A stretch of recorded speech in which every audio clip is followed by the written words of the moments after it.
কে কে এই কলার থোড় বা মোচাটা খান অবশ্যই কমেন্ট করে বলবেন। আমার কাছে তো ভীষণ ভালো লাগে। আর এটা রান্না করতেছিলাম আর মায়ের কথা খুব বেশি মনে করতেছিলাম, তো অল্প পরিমাণ পানি দিয়ে প্রথমে কলার মোচা বা থোড় যেই হোক, যে নামে চিনুক না কেন, তবে আমাদের নরসিংদীর ভাষায় এটাকে বলি কলার থোড়। তো থোড়টাকে প্রথমে খুব ভালো করে সেদ্ধ করে তারপর মিহি করে বেটে নিয়েছি, সাথে একটা রসুনও বেটে নিয়েছি। প্যানের মধ্যে পরিমাণ মতো তেল দিয়ে দিলাম, তারপরে পেঁয়াজ কুচি, একটা তেজপাতা দিয়ে দিলাম মাঝখান দিয়ে ছিঁড়ে। তো এখন খুব ভালো করে পেঁয়াজটাকে ভেজে নেব। তো আমি মিনা শখের রান্নাঘর থেকে সবাইকে জানাচ্ছি অনেক অনেক শুভেচ্ছা। আশা করি আপনারা সবাই ভালো আছেন, আমি আলহামদুলিল্লাহ ভালো আছি।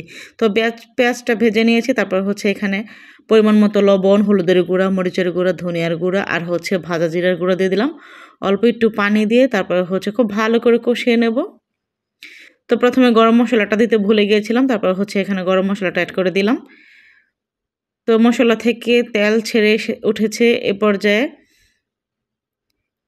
কলার মোচা বাটাটা বা কলার থোড় বাটাটা দিয়ে দিলাম। এখন শুধু উল্টে পাল্টে রান্না করে নেওয়ার পালা। আর এখানে আমি কোনো রকম পানি ব্যবহার করব না, কারণ একেবারে পুরোপুরি সিদ্ধ করে নিয়েছি আর কিছুটা পরিমাণ পানি আছে। তো ওই পানিটা খুব ভালো করে রান্নাতেই রান্নাটা হয়ে যাবে। তো আপনারা কে কে এরকম করে রান্না করে খান অবশ্যই কমেন্ট করে বলবেন।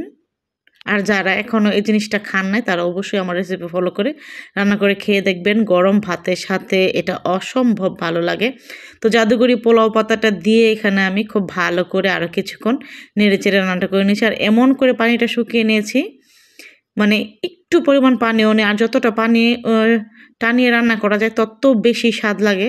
আমার বাবা তো এই রান্নাটা ভীষণ পছন্দ করতো, আর আমার মাও খুব সুন্দর করে রান্না করে দিত। গরম ভাতের সাথে অসম্ভব মজা লাগে। যারা এখনও খাননি অবশ্যই এটা রান্না করে খেয়ে দেখবেন। এটার মধ্যে প্রচুর পরিমাণে ভিটামিন থাকে। তো আজকে এ পর্যন্তই, কথা হবে অন্য কোনো ভিডিওতে। আসসালামু আলাইকুম ওয়া রাহমাতুল্লাহি ওয়া বারাকাতুহু।